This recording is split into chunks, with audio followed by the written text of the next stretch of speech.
We've always accused reporters of really not answering the crunch questions in press conferences. And it's slightly changed today because Eddie was really pressed on the Isak-Wilson situation. And what he said was quite, well, baffling, really. But let's get into it.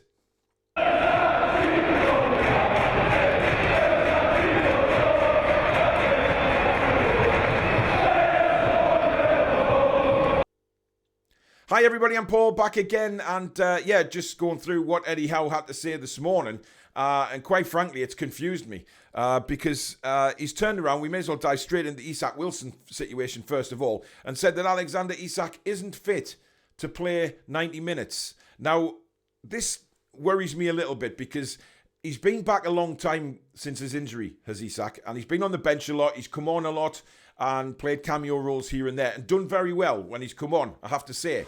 But for Eddie to say that he's not fit enough to play 90 minutes, yet Callum Wilson, who, let's be honest, hasn't looked fit since Christmas, is playing week in, week out. Now, if Eddie is saying that, Isak can play 70 minutes or something like that, then start him, play 70 minutes, and then bring Wilson on for the last 20, by all means. But does he mean that Wilson is going to start because he doesn't trust in Isak's fitness? He said, he said that he's not really up to playing 90 minutes high-octane action. Now, the only reason I say that is surely that he has to play the games in order to get that experience, in order to get that fitness. Is that not just genuine? When players come back, they've got to play matches in order to get match fitness. And yeah, you could say, right, start him on the subs bench a couple of times and then he'll come on and that's how he gain match fitness. He's done that for weeks now. And he's still not there at 90 minutes. Yet we've got Callum Wilson, who every Newcastle United fan can see is not fit, suddenly gets a start every week. I find it very baffling. Eddie did say that he's delighted with his attitude, delighted with the way he's training. However, he's mentally in a good place and ready to go. So how long does Alexander Isak stay in that mentally good place when he sees Callum Wilson playing and getting a start week in, week out ahead of him? When Eddie's saying that Isak's not ready for 90 minutes, yet Callum Wilson, who hasn't looked fit for weeks on end, is getting the games. It's a very, very strange one to me. Eddie went on to say that he's lucky in the respect that he knows Callum from his Bournemouth days and, of course, Newcastle, and can draw from that relationship. Draw what? That's what I don't understand. Draw what from the relationship?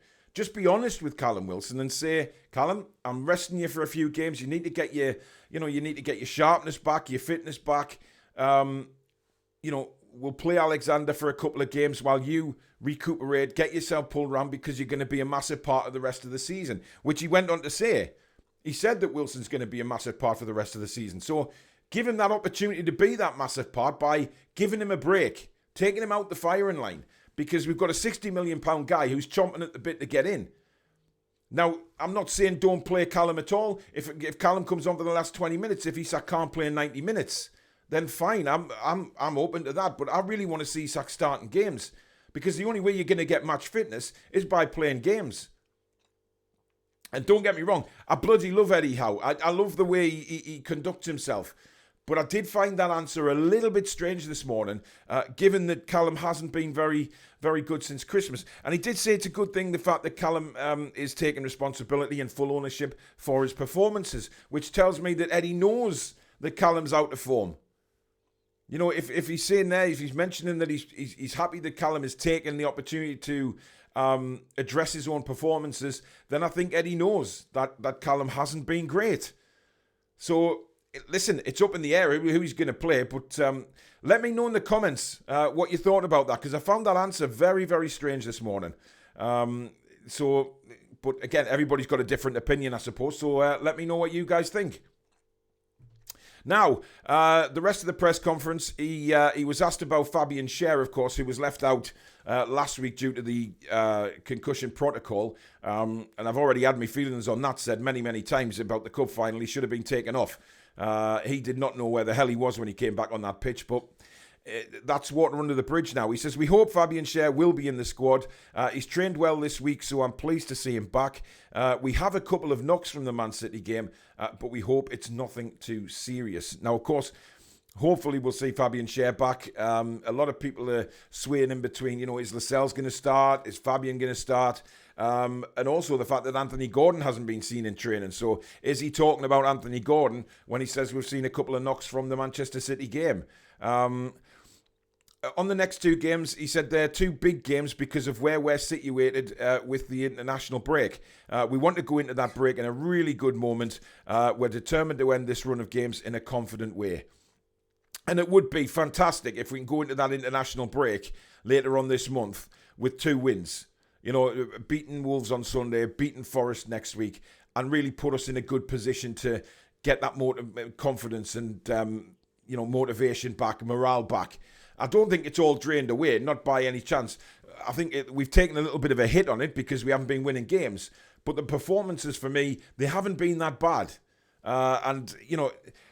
That's why I'm staggered at all these people. Well, not all these people. I think 1% of the plastic fans saying, "Oh, Eddie out."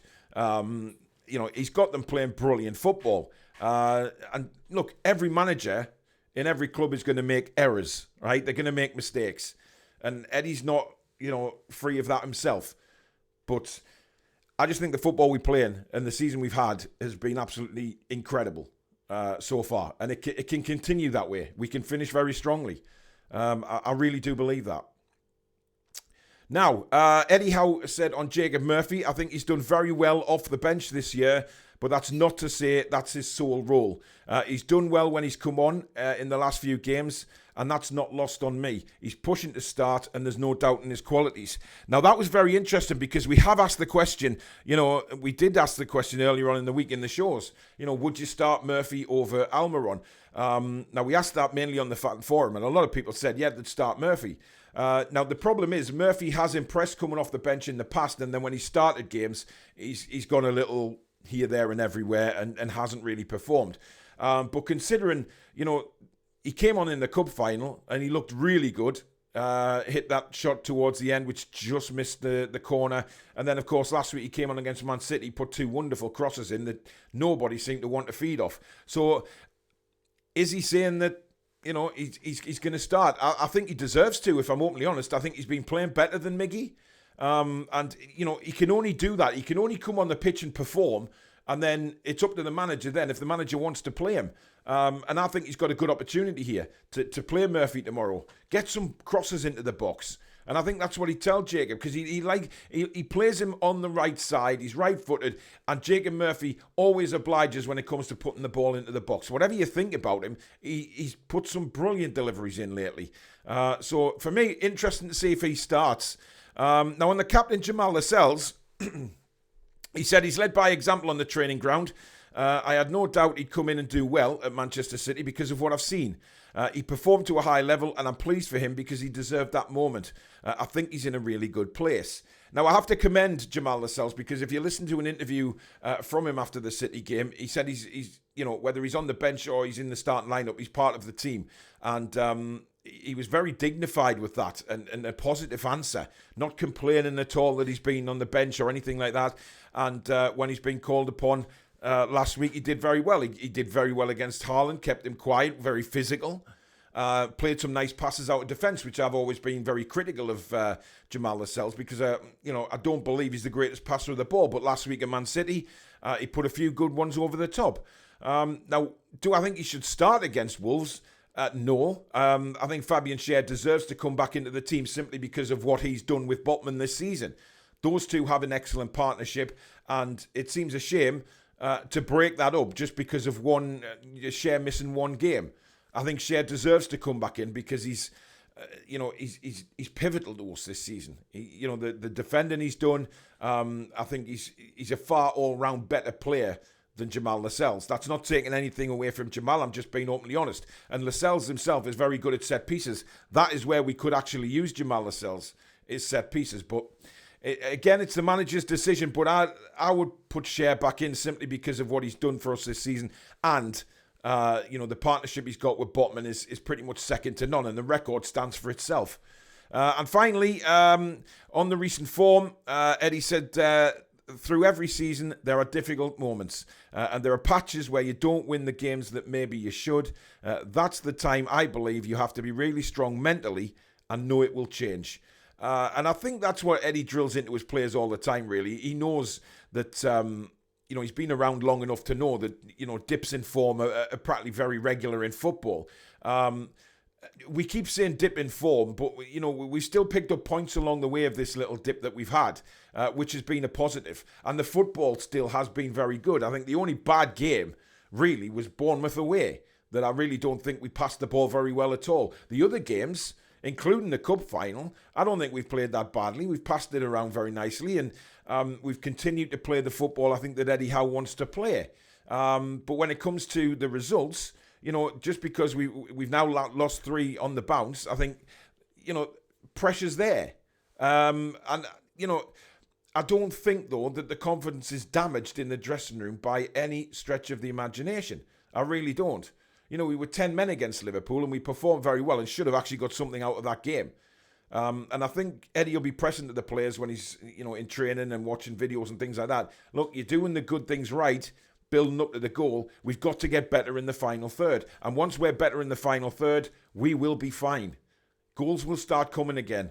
So let's hope so. But let me know down below in the comments what you think, especially on the Isak-Wilson situation. I'm intrigued as to what you think about that answer that he gave regarding Isak not being match fit yet to play 90 minutes. I'm quite staggered by it myself, but let me know what you think. And of course, all the other things that he said in the press conference. And again, if you have enjoyed the video, guys, don't forget to hit that like button. It really, really does help the channel. And of course, if you're new, please do hit that subscribe button. Come and be part of the community at the Toon Review. Fantastic place to be, especially in live shows. Come and chat to everybody regarding Newcastle United. Really friendly environment. And hit the notification bell, of course, which will let you know when we go live or we upload a video. But thank you very much for watching. If you're watching this on Friday, don't forget, 8 p.m. tonight, we've got the TTR Friday show. Now, we'll be talking about the previous week's football news and, of course, the big fat football quiz at the end, which is getting more and more popular as the weeks go by. Come on and challenge the hosts to win some prizes. Anyway, that is it for now. I'll see you back on TTR Friday tonight. But in the meantime, guys, enjoy your Friday. Take care.